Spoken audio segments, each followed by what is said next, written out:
Merci beaucoup et merci de cette présentation, merci de cette invitation pour les cours publics. Évidemment, en tant que, comment dirais-je, architecte et historien, mais appartenant à cette famille du patrimoine, c'est toujours avec plaisir qu'on vient à Chaillot. Et pas seulement pour Viollet-le-Duc, pour tout ce qui s'est fait depuis et tout ce qui s'y fait aujourd'hui. La question le suivi des dossiers du patrimoine mondial, effectivement, c'est quelque chose qui m'a été confié il y aura bientôt 17 ans. Alors, c'est le temps qui passe, qui peut-être ajoute au curriculum vitae que vous avez eu la gentillesse de décliner, mais aussi qui peut-être sous-tend un regard, une réflexion. Et cette présentation voudrait être en fait une brève réflexion, brève, rassurez-vous, sur la nature même du patrimoine mondial. Pouvons-nous un instant réfléchir au sens même de ces mots, patrimoine mondial, et nous demander comment se produit cette notion, comment celle-ci, à son tour, fabrique des biens, fabrique des résultats, enfin, propose des réponses à cette question finalement. Qu'est-ce que c'est que le patrimoine mondial ? Patrimoine mondial, il suffit de l'énoncer, ou comme ça devrait suffire, c'est un patrimoine susceptible d'appropriation par n'importe quel citoyen ou habitant du monde, parce qu'il serait porteur de sens pour lui. Parce que les valeurs associées à ce bien seraient telles que n'importe quel être humain les ressentirait, les partagerait, au-delà des clivages culturels, C'est sans doute ce que les rédacteurs de la Convention de 72 ont voulu dire en forgeant le terme de valeur universelle exceptionnelle, qui, je suppose que si vous avez suivi ce cycle de conférences, vous commencez à être familiarisé avec ce vocabulaire. Et dans ce terme, le mot universel étant là pour signifier l'échelle de la valeur considérée, qu'elle soit historique, artistique, civilisationnelle, et le mot exceptionnel étant là pour justifier, a priori, un principe de sélection, un choix. Mais d'autre part, la construction de cet édifice du patrimoine mondial, qui est la liste, a été confiée aux États. Il ne pouvait en être question, il ne pouvait en être autrement, puisque le monde est tel qu'il est, et que le système des Nations Unies, comme on l'appelle, est ce qu'il est. La Convention du patrimoine mondial est rédigée comme un traité, comme un traité qui se veut un instrument de coopération entre des États souverains qui, bien évidemment, ont chacun une culture, une représentation des valeurs et une philosophie d'action nationale. Sans aller trop loin, je voudrais rappeler ici que l'histoire du patrimoine, au moins dans les pays européens du XIXe siècle, est une histoire du nationalisme. Ce serait le sujet d'ailleurs d'une intervention plus longue et complète à ce sujet, mais les liens entre patrimoine et affirmation identitaire ne sont plus à démontrer. D'ailleurs, les décolonisations du XXe siècle l'ont bien mis en évidence, une fois encore, par exemple, avec l'appropriation par les nations nouvellement indépendantes des monuments ou des sites qui pouvaient personnifier le récit historique associé ou associé à leur personnalité propre. C'est d'ailleurs, réfléchissons un instant, parfaitement légitime. Dans ces conditions, ne peut-on poser d'emblée la question : les États sont-ils à même de définir ce qu'est le patrimoine mondial ? Ou en le disant un peu différemment, sachant que les États ne sont susceptibles finalement que de proposer leurs monuments nationaux, étroitement liés à leurs valeurs identitaires, comment est-il possible de construire avec cela un objet mondial partagé par tous ? Le texte de la Convention me paraît avoir été écrit d'une façon qui entendait faire échec à une approche exclusivement nationale, tout du moins dans une certaine mesure. Les États devaient établir des inventaires, c'est-à-dire des listes, parmi lesquelles le comité, c'est-à-dire un collectif plus large, choisirait lui-même les biens à mettre sur la liste. C'était au fond ce double mécanisme collectif, le choix des biens par le comité et à partir de listes préétablies, qui était censé produire le caractère mondial du bien retenu. Immédiatement, ou presque, cependant, le fonctionnement de la Convention a fait que la proposition d'inscription des biens est devenue individuelle, ce qui amène le comité, en fait, à se prononcer sur une demande, sur une candidature isolée, par oui ou par non, sans effectuer de choix plus larges ou plus nuancés, sans formuler, par exemple, d'alternative.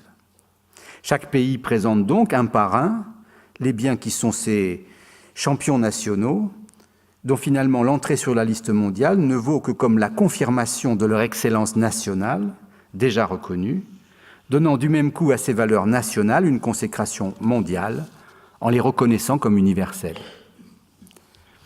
Ce n'est peut-être pas très apparent, mais conceptuellement, nous sommes là en fait assez loin de la conception du patrimoine mondial que j'avais définie au début de cet exposé. Même, je ne sais pas si vous me suivrez jusque-là, on pourrait dire que nous nous trouvons en quelque sorte à son opposé.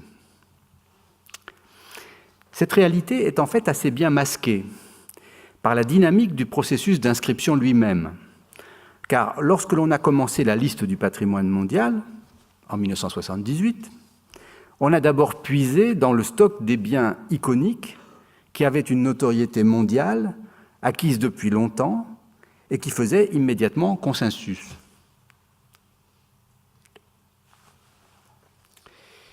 Car si les histoires nationales sont des histoires nationalistes, et d'ailleurs comment en serait-il autrement, il existe heureusement un embryon de culture partagée, mondiale, et qui est dû notamment à la pratique du tourisme, disons depuis un siècle et demi, même si ce n'est devenu le tourisme de masse que nous connaissons que depuis une soixantaine d'années environ.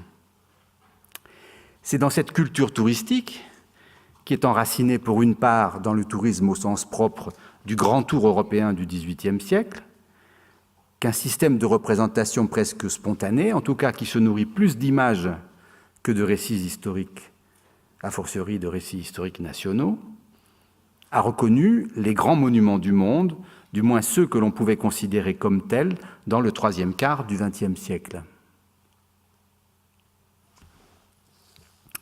Je ne vous commente pas les images que vous avez sous les yeux, j'imagine que ce sont des images familières pour vous, justement. Quand on regarde les inscriptions des biens sur la liste du patrimoine mondial des premières années, 1978, 79, 80, etc., on est frappé par ce qui semble être la liste des nouvelles merveilles du monde, par référence à cette liste mythique et largement littéraire et largement apocryphe, en fait, qui a parcouru la culture occidentale. Je ne cite pas les merveilles du monde, vous les avez à l'écran. Et j'espère d'ailleurs que vous savez cette liste par cœur parce qu'elle appartient au bagage universel de notre civilisation. Ensuite, en diversifiant les objets, en faisant entrer les villes sur la liste à partir de la fin des années 80, puis les paysages culturels à partir des années 2000, sans oublier les sites du patrimoine industriel ou technologique, et en développant considérablement la liste. vous savez, et là ça vous a déjà été dit pendant ce cycle de conférences, qu'elle contient désormais 1007 biens, et elle continue. On a rendu moins perceptible cet aspect de championnat du monde des monuments qui caractérise la mise en œuvre de la Convention du patrimoine mondial, au moins à ses débuts. Il n'en reste pas moins que beaucoup de propositions sont encore faites selon des raisonnements exclusivement nationaux pour donner une consécration universelle à des biens d'un pays, sans vraiment se demander si, au regard du monde entier et de son histoire, de l'histoire des civilisations en tant que telles, ce sont là les exemples qui permettraient une appropriation universelle. Dans le fonctionnement de la Convention, chaque pays, en tant que tel, a une sorte de droit, pas vraiment affirmé, mais dans la pratique, c'est ce qui se vérifie, une sorte de droit à voir inscrit certains de ces monuments majeurs sur la liste. Le filtre méthodologique de l'analyse comparative préalable, pourtant exigé dans les dossiers de candidature, ne suffit pas toujours. Et d'ailleurs, nous aurions peut-être à nous demander si la grande singularité d'un bien, telle que l'analyse comparative peut l'établir, est toujours gage d'universalité pour sa signification. À titre personnel, j'en doute quelquefois. Je ne peux pas évidemment passer sous silence ici les efforts venus du Comité du patrimoine mondial lui-même depuis une douzaine d'années pour mettre en œuvre une stratégie visant à une liste du patrimoine mondial plus représentative et plus équilibrée. En effet, dans l'état actuel de la liste, celle-ci est loin, très loin même, très loin de refléter équitablement tous les types, les thèmes, les périodes et même les régions des civilisations du monde. Mais, et c'est là encore répéter une évidence, les États qui proposent des candidatures sont ceux qui sont à même de le faire, par leurs moyens économiques, administratifs ou culturels. Le déséquilibre de la liste reflète aussi et surtout celui du développement mondial. Une des directions dans laquelle le comité a encouragé les États a été cependant, dans le cadre de cette stratégie, de renforcer leur coopération et de proposer, le cas échéant, des biens transfrontaliers ou même transnationaux. Ce cas de figure a toujours retenu mon attention, car il me semble que c'est un des rares aspects de la mise en œuvre de la Convention où l'on fait primer a priori la valeur universelle du bien en lui-même sur les considérations nationales. C'est le cas de figure où l'on reconnaît que les frontières, et donc le caractère national, n'ont pas forcément un sens par rapport à la nature culturelle ou symbolique qui s'attache à un bien. Évidemment, la vieille Europe, avec ses frontières qui ont pas mal bougé au cours des siècles et leur lot d'incohérences, offrait un terrain de choix à de telles coopérations. Elles n'ont cependant pas été si nombreuses. Par exemple, la France n'est partie qu'à un seul dossier transfrontalier avec l'Espagne sur les Pyrénées, et le bien en question, celui des Pyrénées-Montperdu, évoque dans ses aspects culturels l'usage partagé de la montagne par les bergers. Vous me direz que nous sommes peut-être assez loin d'un vrai caractère transnational. Ce qui me semble cependant apporter un apport méthodologique beaucoup plus important dans la perspective que j'ai tracée depuis le début, c'est-à-dire la recherche de l'identification de biens patrimoniaux réellement mondiaux dans leur essence et non seulement par le fait qu'ils sont un bien d'excellence d'un des États parties à la Convention du patrimoine mondial, eh bien, c'est la combinaison de cette approche transnationale avec un autre type de bien, celui de l'inscription en série. Grâce à ces outils, on peut mettre en œuvre un changement d'échelle. On peut, au moins dans certains cas, tenter une approche véritablement mondiale du patrimoine. Et c'est au fond, c'est l'idée que je défends évidemment et qui sous-tend tout cet exposé. Et il faudrait d'abord dire un mot d'ailleurs des biens en série en tant que tels. Dès les premières inscriptions, il y a eu suffisamment de diversité méthodologique au moins pour voir identifier sur la liste différents types de biens. Le vocabulaire officiel de la Convention parle de monuments, d'ensembles ou de sites. Mais dès cette époque, il y a un autre type de réponse apportée à la question de la définition de ce que peut être un patrimoine mondial. C'est celui des inscriptions en série. C'est-à-dire qu'un bien inscrit sur la liste peut ne pas être composé d'un seul monument, d'un seul ensemble ou d'un seul site, mais de plusieurs, et qu'il s'agit de considérer l'ensemble qu'ils forment tous ensemble, lequel bien ne peut être réduit, du moins dans ses valeurs, à la seule addition de ses composants. Ceux-ci sont unis par un lien immatériel qui est, en fait, le lien qui porte la vraie valeur universelle exceptionnelle justifiant l'inscription du bien. On a fait un usage assez divers de ce type d'inscription, avec des exemples variés. Je n'ai pas fait un comptage exhaustif, mais les inscriptions en série doivent environ approcher les 10% de la liste du patrimoine mondial. Ce n'est pas négligeable, en tout cas pour les biens culturels.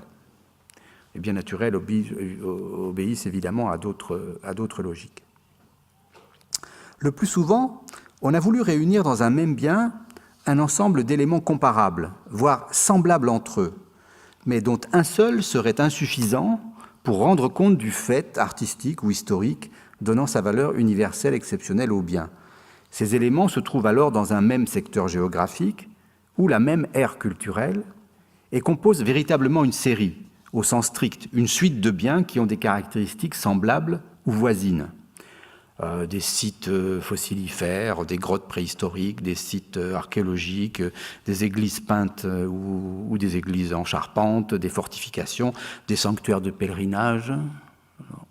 En voilà quelques-uns, sanctuaires de pèlerinage du Piémont et de la Lombardie, des missions coloniales, des beffrois, nos fameux beffrois. Que sais-je encore? Pour m'en tenir à des exemples français, la liste s'ouvre en 1979 avec les sites préhistoriques et les grottes ornées de la vallée de la Vézère, incluant la grotte de Lascaux. C'est assez intéressant parce qu'à cette époque, on aurait peut-être pu, suivant la logique des biens iconiques ayant déjà une aura mondiale, s'en tenir à la fameuse grotte de Lascaux. Avec sa fameuse salle des taureaux ici, que vous connaissez sans la connaître, puisque personne ne peut y entrer. Et donc, cette stratégie des inscriptions en série s'achève pour l'instant avec les sites palafitiques de l'arc alpin, en tout cas ce qui nous concerne, la France, qui est inscrite en 2011 et qui inscrit série qui est commune à 6 pays européens. Je pense que j'ai... non. On va voir tout à l'heure. Je reviendrai sur ce dernier dossier des palafites, en raison d'ailleurs de son caractère transnational. Mais on a fait aussi usage de cette catégorie d'inscription pour construire des objets un peu différents. On l'a ainsi utilisé pour rendre compte de réalités historiques qui se sont incarnées en des lieux et des bâtiments différents. Par exemple, les sites du Bauhaus à Weimar et à Dessau. Ou même pour suivre les lieux de la naissance, de l'action et de la mort d'un personnage important de l'histoire, comme les lieux liés à la vie et à l'action de Martin Luther, inscrit en 1996, mais ce dernier dossier est sans doute exceptionnel par son aspect biographique et il est d'ailleurs très isolé au sein de la liste du patrimoine mondial. On a vu surtout dans la décennie 2000 l'utilisation des inscriptions en série pour réaliser un véritable changement de dimension. Il s'agissait cette fois de réunir des éléments permettant la prise en compte d'un fait historique ou scientifique à l'échelle du monde et de son histoire. C'est une dimension réellement nouvelle sur la liste, dont j'ai pensé en ce qui me concerne, d'ailleurs peut-être m'étais-je un peu trompé, qu'elle apportait de façon décisive une nouvelle manière de construire les objets patrimoniaux susceptibles d'être inscrits au titre du patrimoine mondial. Le premier était l'arc géodésique de Struve, inscrit en 2005, qui est un bien qui s'étend à travers 11 pays, de la Norvège à l'Ukraine. Enfin, j'ai peur que le point ukrainien de cet arc soit désormais passé sous une autre souveraineté. Il se trouvait en Crimée, pour rendre compte de la mesure du méridien terrestre au XIXe siècle. Il réunit 25 points géodésiques sur les 265 points fixes principaux qui sont signalés par des bornes, des marquages ou des petits monuments qui ont permis la mesure du méridien terrestre à cette époque. Ce n'est pas la mesure faite sous la Révolution française, comme vous savez, mais c'est une mesure qui a fondé une grande partie des mesures, disons, contemporaines de l'arc terrestre. Autre dossier des mêmes années, le limès de l'Empire romain, qui associe jusqu'à présent un site britannique inscrit en 1987, le mur d'Adrien, qui se trouve ici, à 2 sites allemands du limès de Germanie, qui se trouve quelque part par là, et de la Germanie supérieure et de Réti, pour être exact, inscrits en 2005 et 2008 respectivement. Cette inscription marquait une inflexion méthodologique significative, puisque c'est la proposition allemande concernant le limès saxon qui avait conduit à l'idée qu'un nouveau bien de la liste pouvait être formé en réunissant à cette proposition un site auparavant inscrit. Et d'ailleurs, très loin de là, entre l'Angleterre et l'Écosse, en changeant ainsi l'échelle du bien de façon délibérée, le tout n'étant qu'une étape, ou en tout cas pouvant se considérer comme une étape, une porte ouverte à une intégration d'autres éléments, à la mesure du phénomène historique et géographique qu'a été la domination des Romains en Europe et dans le bassin méditerranéen, ce que la carte, évidemment, vous démontre aisément. C'est exactement dans la ligne de ces 2 dossiers que je viens de citer qu'a pu être proposé en 2011 le dossier des palafites de l'arc alpin. Alors, les palafites, je suppose que vous savez ce que c'est, ou plutôt, comme tout le monde, vous ne savez pas ce que c'est. Ce sont des sites archéologiques d'implantation lacustre protohistorique, c'est-à-dire des habitats qui se trouvaient sur les bords des lacs. Et palafite, ça veut dire sur pilotis, donc ce sont des vestiges de construction en bois. Dans les milieux humides des bords de lacs, on a une conservation du bois qui est bonne, enfin qui peut se conserver, et donc on a dans des sites qui sont en général submergés des vestiges importants de ces implantations préhistoriques ou protohistoriques, et donc c'est toute une culture qui donnera d'ailleurs naissance à une partie de la culture européenne, qui se trouve ainsi piégée dans ces sédiments lacustres. Et il y a non seulement les poteaux, les fameux poteaux qui portaient les maisons, évidemment les maisons ont disparu depuis belle lurette, mais il y a aussi tout un matériel archéologique extrêmement important, puisque évidemment quand on habite quelque part, on perd toujours des choses, on fait tomber des objets, et tout cela, évidemment, se trouve dans les sédiments lacustres. D'où l'importance de ces sites, qui sont d'ailleurs, comme vous le voyez sur la carte, liés évidemment au rivage des lacs alpins, ou du moins c'est là où ces constructions ont pu se trouver dans des conditions telles que des vestiges en ont été conservés jusqu'à nous. Il faut toujours relativiser ainsi les choses, bien sûr. Ce sont les conditions objectives de la conservation qui permettent l'identification du bien, en tout cas la reconnaissance de la portée historique des vestiges conservés. Et donc voilà tous ces sites qui sont principalement en Suisse, mais vous voyez ici en Allemagne, en France évidemment, autour du lac d'Annecy par là, dans d'autres lacs alpins, en Italie, autour des lacs italiens, en Autriche et en Slovénie aussi, on a de ces vestiges. Donc ça n'est pas moins de 111 sites archéologiques protohistoriques recensés au bord des lacs et des cours d'eau alpins dans 6 pays, Allemagne, Autriche, France, Italie, Slovénie et Suisse, témoignages des anciennes civilisations, mais je viens de vous l'expliquer, établis sur des villages sur pilotis dans les milieux humides. Vous aurez noté le nombre de sites, 111, qui témoignent de l'ampleur du dossier et de son échelle. Là, je pense que nous voyons comment le concept d'inscription en série et le concept aussi transnational, c'est-à-dire de dépassement de ces cadres d'identité nationale, permet vraiment un bien qui se développe à une toute autre échelle et dont l'impact, si je puis dire, l'impact culturel, la dimension du phénomène culturel qui est ainsi porté, reconnu pour sa valeur universelle, évidemment, est sans commune mesure avec ce que l'on avait pu voir jusque-là.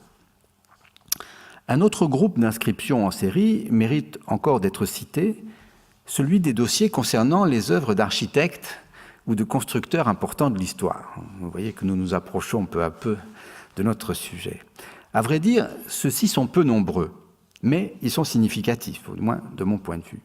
Ils montrent que depuis longtemps, dans le champ de la mise en œuvre de la Convention du patrimoine mondial, et même si c'est de façon peu démonstrative, peu explicite, cette question de l'échelle du bien à inscrire sur la liste est en fait posée. Et les dossiers dont je veux vous parler, par exemple, sont le premier, c'est celui de la ville de Vicence et des villas de Palladio en Vénétie. Alors, on va arriver là, voilà. Qui a été inscrit en 1994 et qui comprend quand même 24 édifices.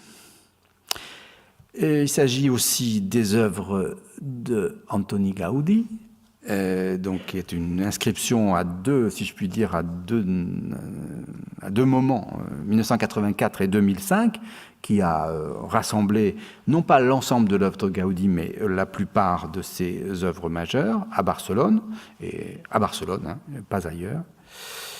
Et autre dossier aussi bien connu, celui des... Alors voilà, Gaudi, mais là aussi je ne veux pas vous commenter des images qui appartiennent au répertoire des références communément partagées, hein, la Casa Mila, la crypte de la colonie Güell, etc., la maison du parc Güell. Alors, autre dossier, celui des fortifications de Vauban, inscrit en 2010, qui marque un peu l'impact de Vauban sur le territoire français. On voit assez bien ici le récit historique que peut sous-tendre cette carte. L'œuvre du bâtisseur, de l'architecte et de l'ingénieur se témoigne beaucoup plus dans la variété des ouvrages qui ont été inscrits, puisque ça peut être de simples tours de défense à la mer, évidemment ouvrages relativement modestes, comme les tours de Tatiou et de La Hougue, ou ça peut être une œuvre carrément d'urbaniste dans des villes nouvelles, comme Mont-Dauphin, Longwy, Neubrisac, ou la théorie des places fortes avec la citadelle d'Arras, etc. Je ne vais pas détailler Vauban, mais on voit à la fois le lien immatériel qui est celui de la pensée et de la pensée créative de l'ingénieur et de l'architecte Vauban, et en même temps toute une déclinaison typologique et chronologique de ces réalisations dans lesquelles disons, le bien qui se construit, le bien que l'on inscrit sur la liste du patrimoine mondial, a réellement une autre échelle que celle de l'édifice ou du monument. Ces réflexions, on pourrait les faire aussi avec d'autres dossiers peut-être un peu moins frappants, comme celui par exemple des deux édifices qui sont un peu les chefs-d'œuvre de Domènech i Montaner à Barcelone, l'hôpital de Saint-Paul et le palais de la musique catalane, ou les 4 maisons d'habitation de Horta à Bruxelles, qui évidemment participent de la même logique, mais ici nous sommes peut-être un peu dans les inscriptions en série telles que je les décrivais au début, des édifices de même type, de même typologie, en un même lieu. On est dans une série un peu plus réduite, mais ceci dit, ce qui réunit ces édifices, c'est quand même leur hauteur, et donc le lien immatériel est bien celui de l'inspiration artistique de leur auteur. Est-il besoin de le souligner, d'ailleurs, avais-je écrit, le lien immatériel qui unit tous les éléments de ces propositions d'inscription, c'est la personnalité de leur auteur et son vouloir artistique, si je pouvais prendre un vocabulaire un peu ancien, dont la manifestation éclate dans la réunion d'un ensemble de ces réalisations. Alors, je vous ai présenté ces inscriptions pour bien mettre en perspective les intentions qui ont été celles de la France avec 6 autres pays, Allemagne, Argentine, Belgique, Inde, Japon et Suisse, dans la préparation du dossier sur Le Corbusier, une entreprise qui dure maintenant depuis, j'ai presque peine à le dire, depuis 12 ans, depuis plus de 12 ans. Je ne dirai rien ici des 2 refus que nous avons essuyés, ni les 2 évaluations successives de l'ICOMOS qui a à chaque fois, dans son rapport écrit, en 2009 puis en 2011, rejeté sans équivoque l'approche en série et demandé finalement, je cite, l'inscription séparée de 3 chefs-d'œuvre. Le travail a repris, l'ICOMOS a accepté de discuter avec nous. Nous avons conclu nos discussions et je pense que le dossier donc, qui a été déposé cette année trouvera son terme. En tout cas, je ne veux préjuger d'aucun échec, ni d'ailleurs en attribuer d'avance la responsabilité à quiconque. Mais je voudrais souligner que d'une certaine façon, le débat a donc longtemps porté essentiellement sur cette question de l'inscription en série, c'est-à-dire sur l'échelle du bien et sur sa nature. Revenir à une inscription séparée, comme l'a explicitement demandé l'ICOMOS, de quelques édifices iconiques, qui d'ailleurs étaient la Villa Savoie, la chapelle de Ronchamp et l'unité d'habitation de Marseille, ce serait évidemment revenir à la thématique des merveilles du monde, que j'ai évoquée au début de cet exposé, et revenir aussi à une lecture assez strictement nationale des biens susceptibles de figurer sur la liste. Or, ce que la France et ses partenaires avaient entendu proposer avec un dossier qui avait pour nom « L'œuvre architecturale de Le Corbusier, une contribution exceptionnelle au mouvement moderne », c'est le titre du dossier, c'était justement un bien du patrimoine mondial qui soit à l'échelle du monde. Avec l'œuvre de Le Corbusier, il nous paraît que l'on peut illustrer une véritable mutation de l'architecture au XXe siècle. D'une part, Le Corbusier est un des acteurs majeurs de ce que l'on appelle le mouvement moderne. Bien entendu, il n'est pas le seul. Et ce mouvement moderne apporte clairement un nouveau mode de penser et de bâtir les édifices et les villes dans le monde entier. Et d'autre part, Le Corbusier lui-même est un des tout premiers architectes, et même le premier, je crois, à avoir lui-même une pratique professionnelle mondiale. Même si c'est un homme qui a peu construit, il a construit environ 70 édifices dans toute sa carrière, ce qui est peu finalement pour un homme de sa génération, il a construit sur 4 continents dans 11 pays. Aucun autre avant lui n'a connu une telle réception. Aussi, refléter l'apport au mouvement moderne de Le Corbusier en réunissant dans une inscription en série non seulement les chefs-d'œuvre iconiques de sa production, mais encore, et surtout, je dirais, mais encore des édifices significatifs, représentatifs sous un aspect ou un autre de sa contribution à l'architecture moderne, sans oublier la diffusion géographique transnationale de son œuvre, nous paraissait constituer l'essence même d'un dossier de patrimoine mondial au sens propre, parce que son propos et son échelle étaient délibérément constitués comme mondiaux dès le départ. Vous pouvez d'ailleurs mesurer à ces paroles quelle a été l'étendue de notre déception devant les 2 refus de 2009 et de 2011 et leur motivation. Le dossier sur lequel nous avons continué de travailler comprend 17 éléments au lieu des 22 qui le composaient en 2009. Il nous a semblé essentiel de continuer à proposer une inscription en série, laquelle ne saurait d'ailleurs se limiter à des œuvres majeures ou des œuvres dont on pourrait isoler en tant que telle l'influence. D'ailleurs, cette notion de source d'influence, qui nous a souvent été opposée, comme caractère distinctif d'un édifice, nous paraît devoir être très sérieusement mise en question s'agissant du mouvement moderne du XXe siècle.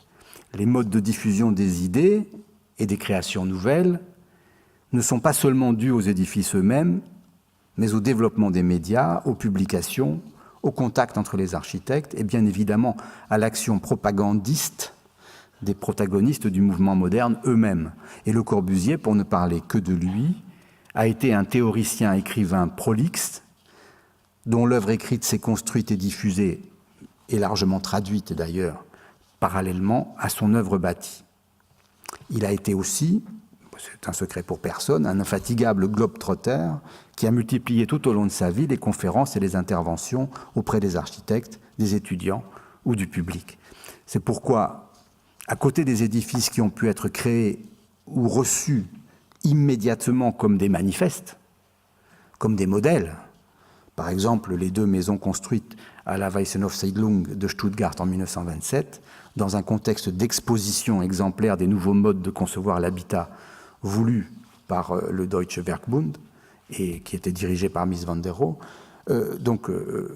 À côté de ces édifices qui sont dès le départ des manifestes ou qui le deviennent a posteriori, il est nécessaire de retenir des édifices qui sont des exemples éminents des types de construction ou de création dus à Le Corbusier, sans lesquels il serait difficile de comprendre son apport au mouvement moderne et à la diffusion mondiale des principes de celui-ci. Oui, j'explique un tout petit peu la carte que vous avez sous les yeux. Les pays qui sont marqués en noir sont les édifices, sont les pays dans lesquels Le Corbusier a effectivement construit. Il a fait des réalisations de son vivant. Les pays en gris foncé sont ceux pour lesquels il a établi des projets relativement aboutis, enfin, qui n'ont pas été construits, mais les projets ont été établis. Et les pays en gris clair sont ceux où il a été consulté ou appelé en consultation sans pour autant faire de projet. C'est à cette carte que vous mesurez l'impact mondial de son œuvre. Alors je voudrais passer évidemment en revue un tout petit peu rapidement les édifices que nous avons rassemblés pour que vous puissiez comprendre un petit peu les liens et les articulations de cette série.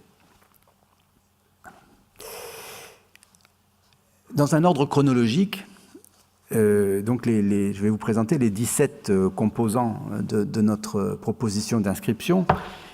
qui commence par donc les deux maisons Laroche et Jeanneret, qui sont à Paris dans le 16e arrondissement, maisons qui n'ont aucun lien entre elles, si ce n'est la conception et la juxtaposition.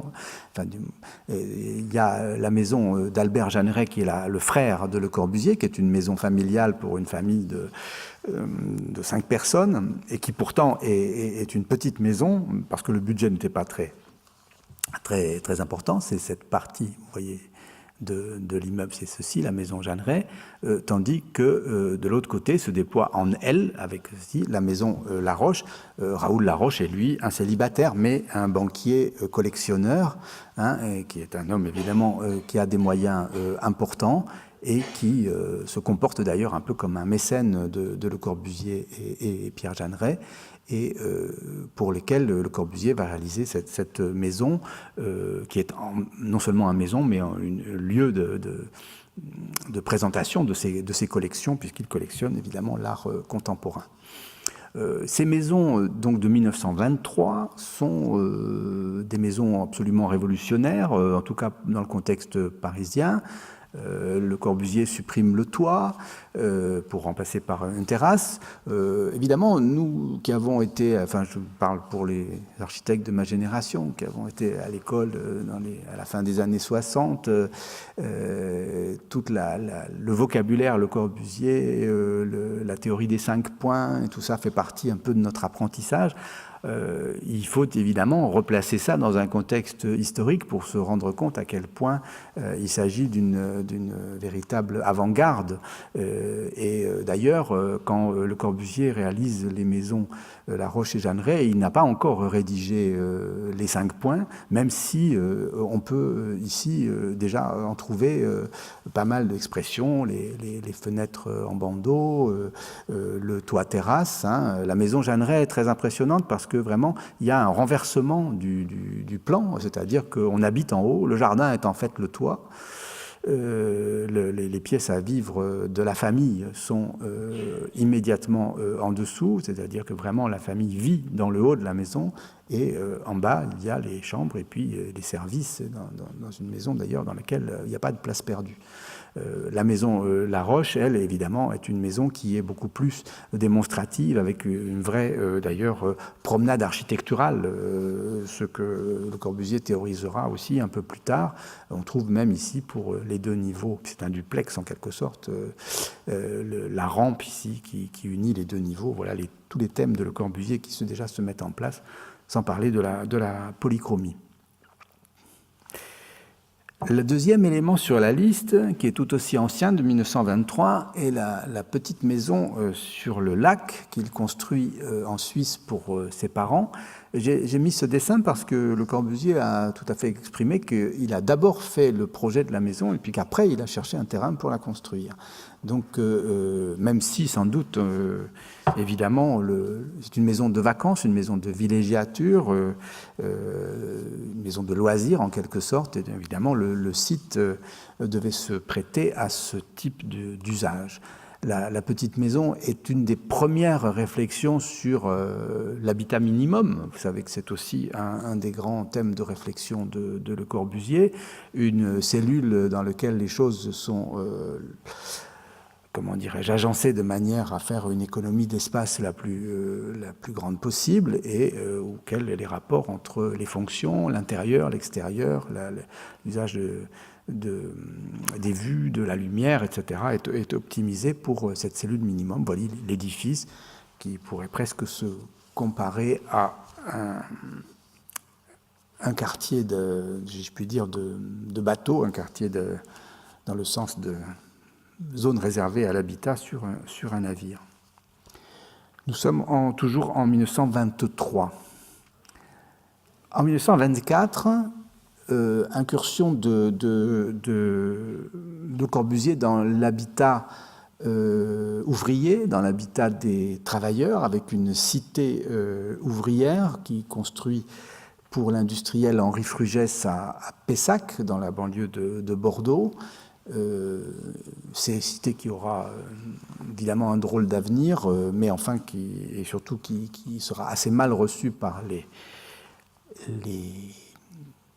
les populations auxquelles elles étaient destinées, mais qui, avec là encore, un esprit d'avant-garde assez, disons, sans concession, va proposer ce type d'habitat. Il y a une tradition, évidemment, du logement ouvrier. Ici, vous avez ces beaux pavillons qui sont en fait 2 logements. Hein. Donc ça, c'est vraiment une tradition de l'habitat des cités ouvrières avec des unités formelles, des maisons qui sont en fait plusieurs logements, et non pas la maison individuelle telle que nos banlieues s'en couvrent de nos jours. Et évidemment, là encore, on retrouve déjà toujours la formulation, enfin, ce qui va vers la formulation des 5 points de l'architecture moderne. Ici, on n'a pas la libération du sol, on n'a pas encore l'édifice sur pilotis, mais déjà les fenêtres en bandeau, le toit terrasse usage qui est d'un usage important dans la cellule proposée. Ici, c'est pas le toit jardin de la maison d'Albert Jeanneret, c'est plus un toit buanderie séchoir pour la ménagère occupée de son foyer, mais enfin, il y a un certain nombre de... Puis évidemment, je passe sur l'innovation plastique, ces maisons des années 20 sont évidemment inspirées par un langage plastique nouveau qu'il faudrait commenter. C'est évidemment ce qu'on appelle le purisme, c'est ce rejet évidemment absolu de tout ornement, autre que l'expression des volumes, avec une grande attention apportée à la polychromie. Cette photo ancienne, évidemment, ne rend pas bien compte, mais les restaurations qui ont lieu, mes photos ne sont pas optimale sur le plan de la couleur, mais enfin, il y a toutes les restaurations, parce que maintenant Pessac est, comme beaucoup de constructions de Le Corbusier, devenu un must pour habiter quand on a des désirs d'un espace, comment dirais-je, avec de grandes qualités, tout en étant en même temps enraciné historiquement dans la modernité. Et c'est pas un habitat ouvrier de nos jours, ça n'est pas possible, mais enfin, c'est encore un habitat très apprécié, et donc beaucoup de restaurations ont lieu, et la restauration en général rétablit les polychromies d'origine de Le Corbusier, qui sont soit retrouvées, soit documentées. Ces maisons avaient connu dans leur évolution tout au long du XXe siècle, et tous ceux qui ont été comme moi étudiants architectes dans les années 70 se souviennent de l'ouvrage de Philippe Boudon, et d'ailleurs dans la restauration qui a lieu à Pessac, on a conservé parfois ces façades réaménagées, disons, après Le Corbusier, qui faisaient retour à des types d'architecture, disons, plus classiques, ou en tout cas inspirés avec des références régionales ou autres. Et certaines de ces transformations ont été respectées pour respecter la vie et la transformation de cet ensemble qui reste extrêmement exigeant et impressionnant. Grand point d'inflexion, l'exposition du Deutsche Bergbund à Stuttgart en 1927, donc un laboratoire, une exposition qui se veut être un des manifestes du mouvement moderne, tourné vers l'habitat, les nouvelles formes d'habitat. C'est pour l'exposition du Weissenhof que Le Corbusier rédige la théorie des 5 points, les pilotis, la liberté du plan, la liberté de la façade, fenêtres en bandeau, toit terrasse, et il va réaliser, il est appelé par Mies van der Rohe dans cette exposition, car Mies van der Rohe, nous sommes en 1927-26, hein, on est quand même, la guerre de 14 n'est pas très loin. L'invitation de Français pouvait être un peu, enfin du moins pouvait avoir un certain sens, et donc Le Corbusier va réaliser 2 maisons dans l'exposition du Weissenhof. Malheureusement, le Weissenhof a été bombardé pendant la Seconde Guerre mondiale, et il y a un certain nombre de constructions qui ont disparu aujourd'hui, mais enfin globalement il en reste beaucoup. Les maisons de Le Corbusier qui sont ici et là ont été récemment restaurées par la ville de Stuttgart. La maison double ici, que vous allez voir ici, a été entièrement restaurée et abrite dorénavant un musée, le musée justement du Weissenhof. Et là, on voit très bien l'affirmation des 5 points. Vous avez les pilotis, vous avez les fenêtres en bande, vous avez l'utilisation du toit. Tout ça dans une réflexion extrêmement avant-gardiste sur le mode d'habiter, puisque Le Corbusier prévoyait une transformation des espaces en diurnes, nocturnes. Il y avait des espèces de placards dans lesquels on pouvait ranger les lits, de manière à ce que les espaces pouvaient avoir le jour une autre fonction de ce qu'ils avaient la nuit. C'était évidemment une révolution dans la manière même d'occuper les logements, qui n'a peut-être pas eu tout le succès que son auteur se proposait. Mais enfin, il s'agissait bien d'un manifeste. Et Le Corbusier construit à côté la maison donc qu'on appelle maison Citroën, qui est une des premières constructions effectives, réalisation effective de la maison Citroën, qui est un modèle théorique qu'il avait déjà élaboré et dans lequel on retrouve encore tous les éléments dont j'ai parlé. Première réalisation de Le Corbusier hors les frontières françaises. Vous voyez, nous sommes en 1926 à Anvers. Là, c'est à la suite de l'exposition où Le Corbusier avait installé le pavillon de l'Esprit Nouveau, que René Guillette, qui est un artiste moderne belge, ressort du pavillon de l'Esprit Nouveau avec la conviction qu'il faut une maison de ce type et demande à Le Corbusier un projet. C'est encore une fois le premier projet de Le Corbusier hors de France, enfin, si on accepte sa période de jeunesse à la Chaux-de-Fonds, bien sûr. Et c'est une maison Citroën, elle aussi, mais René Guillette voulant installer son atelier dans la partie haute, il entend, et on reconnaît bien ça aussi, les usages de la Belgique ou des Pays-Bas, il entend profiter de son jardin et vivre au niveau du jardin, donc exit les piliers, exit le retournement du plan, et les pièces à vivre se trouvent de plein pied avec le dehors qui se trouve à l'arrière. Voilà un aspect d'ailleurs de la maison Guillette au moment où elle était occupée par son propriétaire. Tous ces éléments préparent toujours dans ce même vocabulaire puriste, en 1928, une réalisation majeure qui est saluée par tout le monde et que je n'ai pas besoin de commenter devant vous, la villa Les Heures Claires, qu'aujourd'hui on appelle la villa Savoie, évidemment du nom de ses commanditaires, manifeste et icône immédiate de cette architecture puriste, comme d'ailleurs du manifeste des 5 points de l'architecture moderne que Le Corbusier donc avait théorisé 2 ans auparavant. Je pense que la Villa Savoie est suffisamment connue pour que je ne développe pas plus ce commentaire. En plus, c'est un monument qui est à portée de RER et que tout un chacun peut aller visiter le dimanche.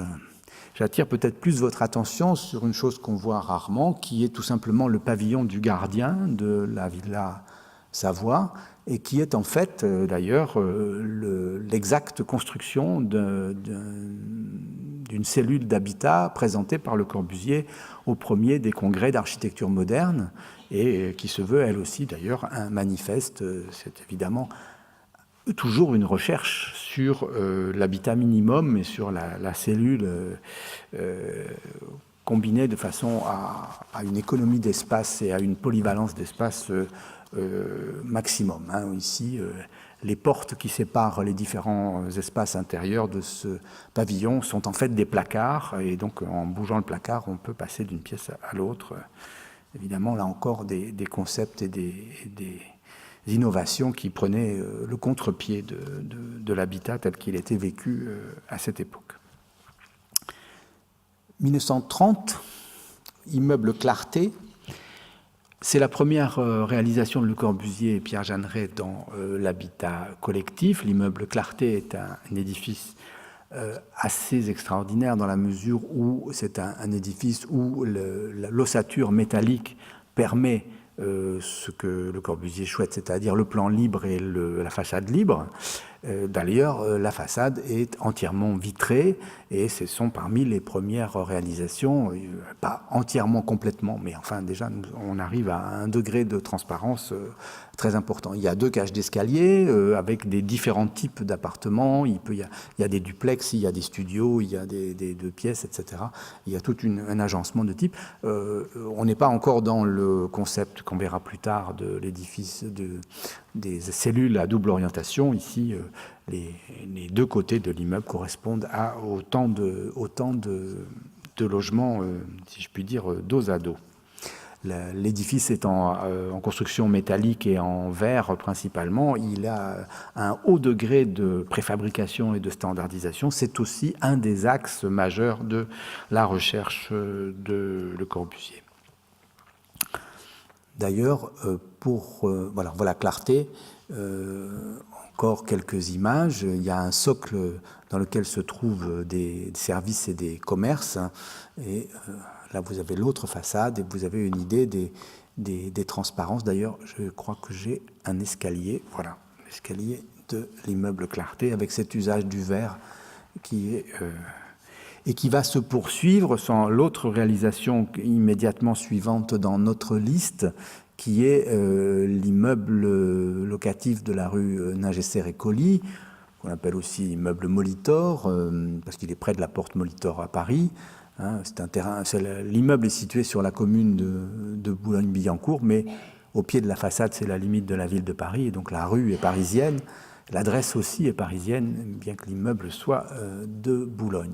C'est le premier immeuble au monde dont la façade soit entièrement vitrée, puisque ici, Le Corbusier et Jeanneret déclinent évidemment différents usages du verre, avec la fameuse brique Nevada, qui est bien connue elle aussi, et qui d'ailleurs fait à peu près à la même époque la célébrité de la célèbre maison du docteur d'Alsace de Pierre Charot.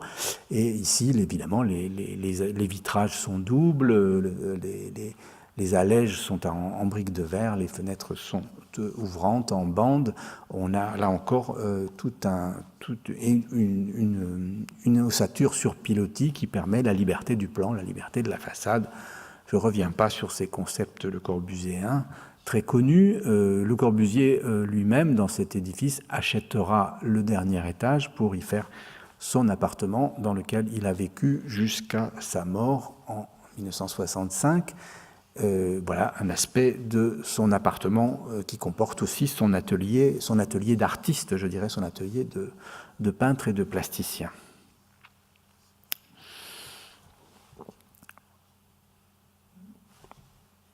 En 1945, nous sommes dans les recherches d'après-guerre avec les immenses besoins d'habitat et là, le prototype majestueux qui est l'unité d'habitation de Marseille, unité d'habitation qui se veut un prototype. Vous savez que Le Corbusier en construira 5, plus ou moins, c'est-à-dire que l'unité de Berlin lui échappera un peu, et puis celle de Firminy sera terminée après sa mort, mais les 3 autres, Marseille, Rézé, à côté de Nantes, et Briey, sont vraiment autographes, monuments du brutalisme. On peut dire que Le Corbusier évolue dans son langage plastique.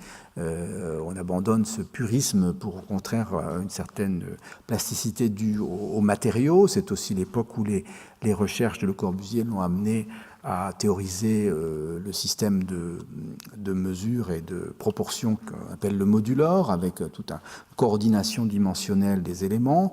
Vous connaissez aussi, mais j'ai l'impression de refaire un cours d'initiation à l'architecture pour débutants. Donc vous connaissez le principe de ces cellules traversantes autour des rues intérieures avec la double exposition, le duplex, etc.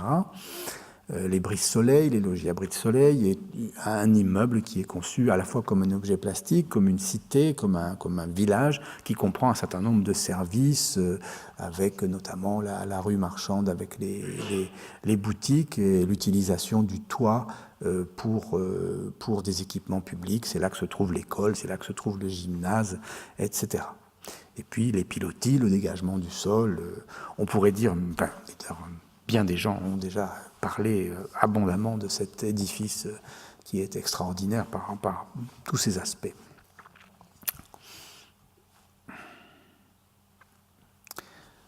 Recherche parallèle, et qui est peut-être un peu moins connue, la seule usine construite par Le Corbusier, l'usine Claude et Duval à Saint-Dié. Monsieur Duval était un ami de Le Corbusier qui était un industriel du textile, comme il y avait autrefois une industrie textile dans les Vosges. Et d'ailleurs, Duval aurait bien voulu que Le Corbusier soit chargé du plan de reconstruction de Saint-Dié. Vous savez que Saint-Dié avait été bombardé pendant la guerre. Et la proposition de Le Corbusier sera repoussée farouchement par les habitants. Et je ne sais pas si c'est une compensation symbolique, mais enfin, en tout cas, Duval demandera à Le Corbusier de reconstruire son usine qui avait été également détruite, en partie en tout cas. Et on a ce prototype, en fait, de ce que Le Corbusier appelait l'usine verte, dans lequel, évidemment, on retrouve énormément des topiques corbusiens, la libération du sol, les pilotis, le toit terrasse sur lequel prennent place les bureaux de l'entreprise et une certaine forme d'appropriation extérieure aussi, de cours, enfin, on ne peut pas appeler ça un jardin, mais enfin, en tout cas un espace extérieur, tandis que les étages sont évidemment réservés à la production avec une organisation tout à fait rationnelle, une véritable chaîne productive conçue par Le Corbusier. Je dois dire que Rémy Duval, donc le fils du commanditaire, est toujours aux commandes de son entreprise sur place et a réussi, d'ailleurs certainement avec l'identité que donne le bâtiment de Le Corbusier, à reconvertir son entreprise dans des productions de luxe pour la mode, les grands créateurs parisiens, et a réussi à survivre dans un paysage industriel totalement dévasté. Et d'ailleurs, je ne sais pas, mais j'ai envie de dire, comme Madame Laetitia, pourvu que ça dure, parce que c'est pas sûr que ça le puisse. La chapelle de Notre-Dame de Ronchamp est évidemment une commande tout à fait particulière et une réalisation particulière dans l'œuvre de Le Corbusier. C'est évidemment l'œuvre d'une commande, disons, qu'il lui avait faite par l'intermédiaire du père Couturier, de tout ce mouvement du renouvellement de l'art sacré par la modernité, si je puis dire. Et le père Couturier considérait que Le Corbusier était le plus grand architecte vivant.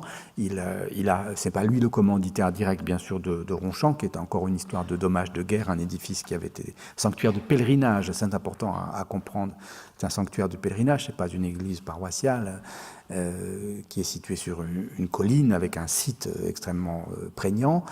Et plus tard, le père Couturier sera, lui, le vrai artisan de la commande de l'autre édifice religieux majeur de Le Corbusier que je vais vous présenter tout à l'heure.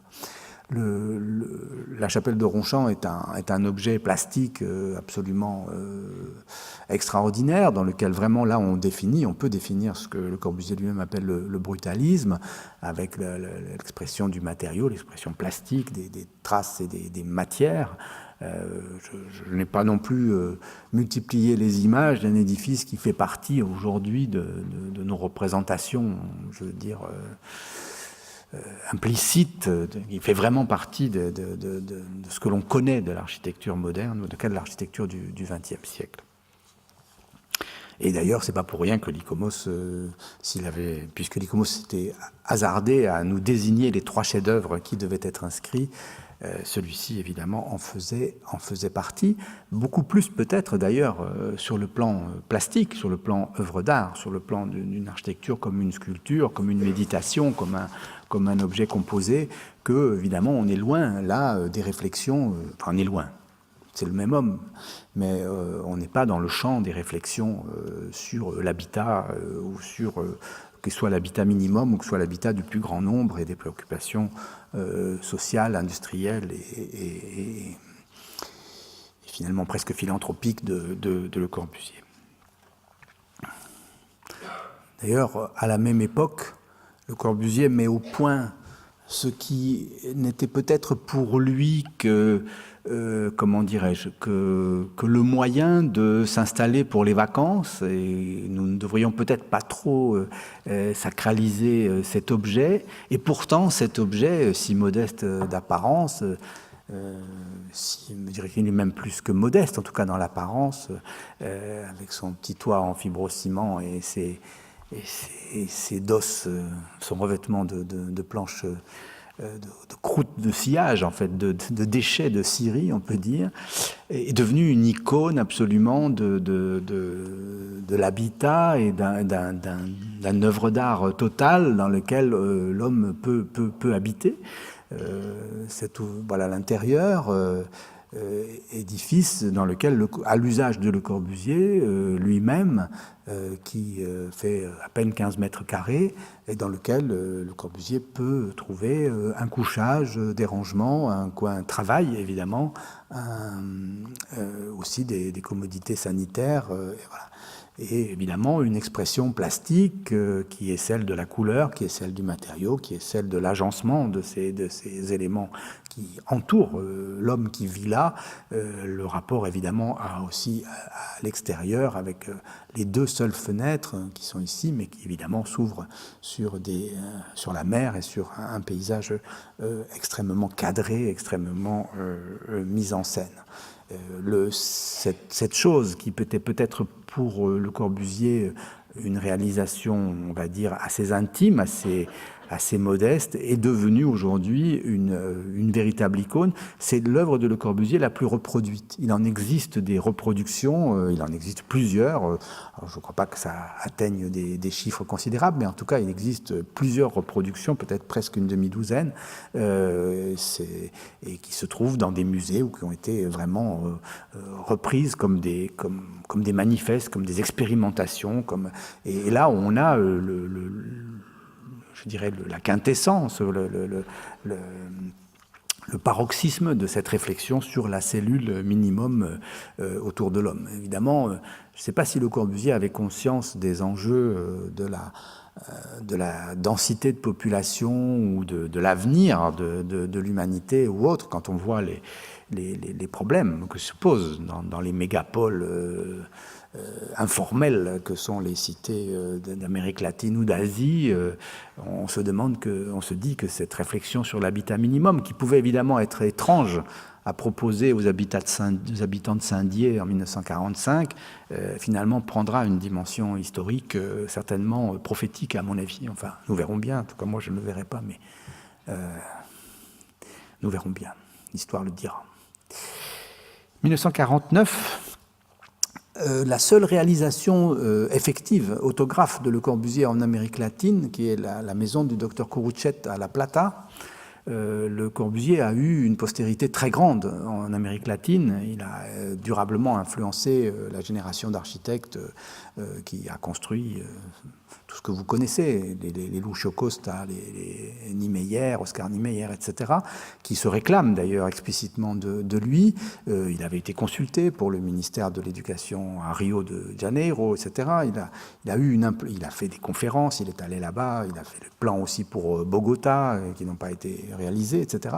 Mais il a eu une influence énorme sur l'Amérique latine. C'est pour ça qu'il nous semblait absolument impossible de ce que dans cette construction d'un objet qui se veut un patrimoine mondial, qui démontre par sa substance, par sa matérialité, l'œuvre de Le Corbusier et son impact mondial, on ne pouvait pas faire l'économie de quelque chose qui en aurait témoigné en Amérique latine. Et c'est pour ça que nous avons mis la maison Courruchet, qui est un ouvrage assez complexe, qui encore une fois, qui respecte beaucoup de concepts de Le Corbusier. Ce n'est pas un retour ici à l'architecture puriste, mais enfin, on va trouver la rampe, on va trouver le toit-terrasse, on va trouver les fenêtres en longueur. La maison du docteur Courruchet est à la fois une maison familiale et un lieu de travail dans lequel il y a son cabinet, dans lequel il y a même quelques chambres enfin 2-3 chambres, je crois, pour des patients. Et il voulait à la fois que ces choses-là soient proches et en même temps très nettement séparées. Et il y a toute une coupe de cette maison, toute une disposition en hauteur qui permet d'ailleurs au toit du cabinet d'être le jardin de l'habitation, etc., etc. Et je crois que une autre photo, on revoit ici beaucoup des thèmes le Corbusien sur la rampe, la promenade architecturale, la libération du sol. Il n'y a pratiquement rien au sol si ce n'est le garage et des pilotis, etc. Et ça. Nous revenons, puisque l'ordre que je suis est un ordre strictement chronologique, nous revenons en France et nous revenons à la Tourette avec l'architecture religieuse, avec ce couvent commandé donc par les dominicains. Le père Couturier était lui-même un dominicain également, et qui donc a une grande construction qui au fond respecte l'image et la disposition traditionnelle d'un monastère. Nous ne sommes pas dans une architecture qui rompt avec le passé. Il y a une église, il y a un cloître, un cloître, mutatis mutandis, mais il y a... Voilà. Et les réflexions de Le Corbusier sur l'habitat collectif, ici évidemment adapté aux cellules des frères, sur les espaces collectifs, avec évidemment là une grande importance du brutalisme pour l'expression plastique, une œuvre très, très cohérente, très impressionnante. Ce sont des photos d'ailleurs que je vous montre avant restauration. La restauration a été réalisée dans les dernières années qui viennent de s'écouler par Didier Réplin, un chantier d'ailleurs qui a eu beaucoup de... qui a demandé beaucoup d'imagination et de savoir-faire, parce que c'est un lieu qui reste vivant et occupé, y compris pour des usages publics, et donc des questions de sécurité, d'accessibilité, d'isolation, et j'en passe, ont nécessité des défis absolument conceptuels, absolument difficiles. Là, nous passons à une réalisation en Asie, la seule d'ailleurs réalisation en Asie, c'est le musée d'art occidental à Tokyo, 1955, musée qui est en fait une commande du gouvernement japonais, puisque le gouvernement français avait saisi et confisqué pendant la guerre une collection d'art importante d'un industriel japonais qui habitait en France, monsieur... je crois Matsuka ou Matsutaka, je ne sais plus très bien.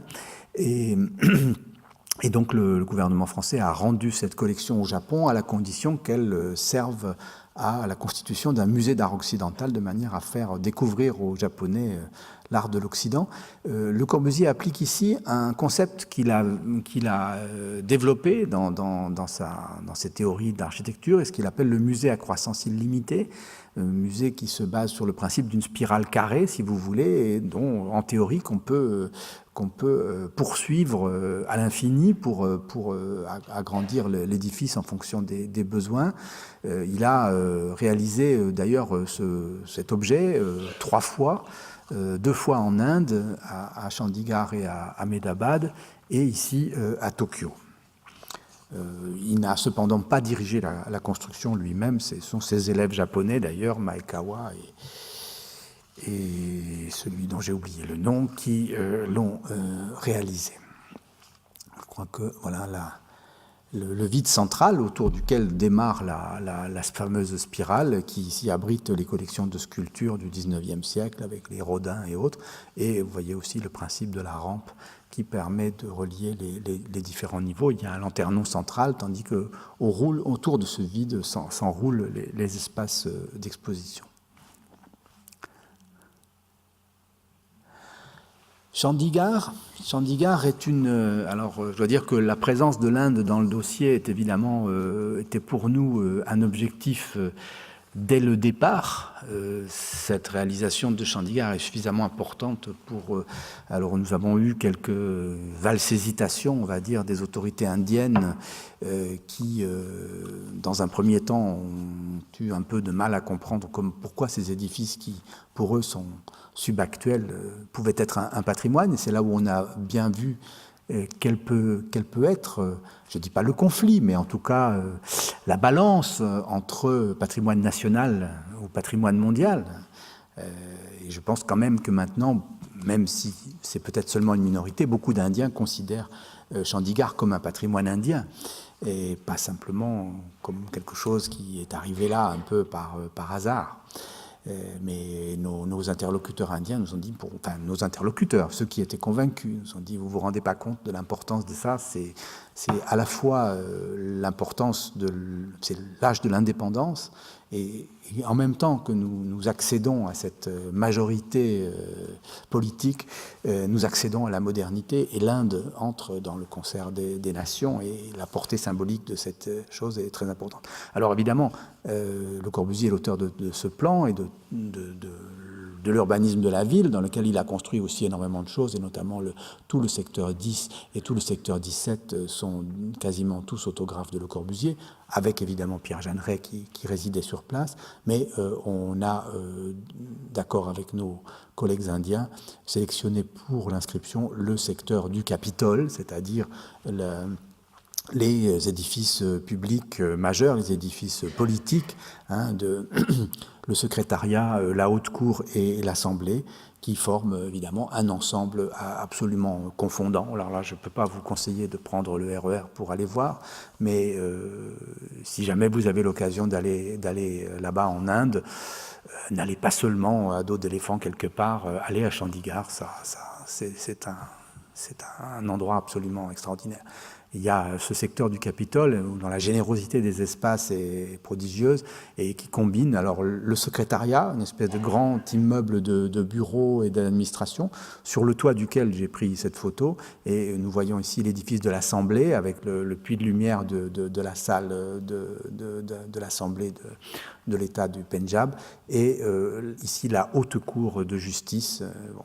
Il faut savoir qu'après la construction de ces bâtiments, les Indiens ont divisé le Pendjab en deux, et donc maintenant ces bâtiments servent de capitale à deux États, ce qui a entraîné des modifications pas toujours très, très heureuses, mais enfin voilà. Donc voilà le palais de l'Assemblée sous un autre angle, avec ce miroir d'eau. Alors, nous sommes en Inde, ça n'est pas parfaitement entretenu, mais c'est très très très impressionnant. La plasticité, le brutalisme, enfin, encore dire beaucoup de choses. Voilà l'édifice de la haute cour, conçu avec cette espèce de grand toit voûté qui abrite ici autant de cellules qui sont autant de salles d'audience pour les chambres de la cour, tandis que la formation plénière siège dans la grande salle. Je ne peux pas multiplier les images, d'ailleurs je crois que j'ai largement dépassé mon temps, si j'avais un temps. Mais rassurez-vous, c'est tout de suite fini. Dernier édifice de la liste, puisque dans l'ordre chronologique, c'est la dernière œuvre de Le Corbusier, ou à peu près en tout cas celle qui est construite de son vivant. Vous savez que le maire de Firminy était Eugène Claudius Petit, qui avait commandé à Firminy tout un centre civique dans lequel il devait prendre place, a pris place effectivement le stade, la maison donc de la culture, l'église donc dont le seul projet avait été fait et qui a été construite bien après sa mort, et puis les autres bâtiments qui ont été construits soit par Wozinski pour la piscine ou par d'autres architectes. Et puis il y avait aussi le projet de 2 unités d'habitation, dont une a été projetée par Le Corbusier, mais il a à peine vu la pose de la première pierre. C'est Wozinski qui l'a construite. La maison de la culture est un édifice très impressionnant aussi, avec son porte-à-faux en biais et son toit courbe, qui est un toit suspendu sur des câbles, et dans une situation qui domine le stade. Le stade est à l'emplacement d'une ancienne carrière, et Le Corbusier a utilisé la dénivellation pour créer cet effet spectaculaire de domination, et en même temps ce porte-à-faux assez... Et le programme est aussi un programme typiquement corbusien, puisqu'on revient là dans les préoccupations sociales et l'ouverture aux loisirs du plus grand nombre. Tout ça, finalement, tout cet ensemble de Firminy était appelé, dans le vocabulaire de Le Corbusier, le centre de recréation du corps et de l'esprit, dans lequel il y avait le stade, la piscine, la maison de la culture et l'église. Donc, vous voyez un programme complet. Avec cette liste, qui, nous pensons, refléter les apports majeurs de Le Corbusier au mouvement moderne. Au-delà de ce rappel de notre dossier, je ne suis pas venu en fait vous présenter cette œuvre, malgré les apparences, que vous connaissez, je vous l'ai dit, et qui, je crois, se suffit à elle-même. J'ai simplement voulu introduire, d'un point de vue méthodologique, dans la notion même de patrimoine mondial, l'échelle de ce dossier, que nous avons pensé comme un instrument permettant de construire un objet de la liste du patrimoine mondial qui rende réellement compte d'un phénomène culturel mondial, et donc s'incarne dans un bien susceptible d'être approprié par tous. Au fond, et en paraphrasant le titre que Jean-Louis Cohen a donné à son livre sur Le Corbusier, nous nous sommes donné un peu le même défi que l'architecte lui-même en nous proposant la planète comme chantier. Il reste à nous souhaiter de réussir. Je vous remercie de votre attention.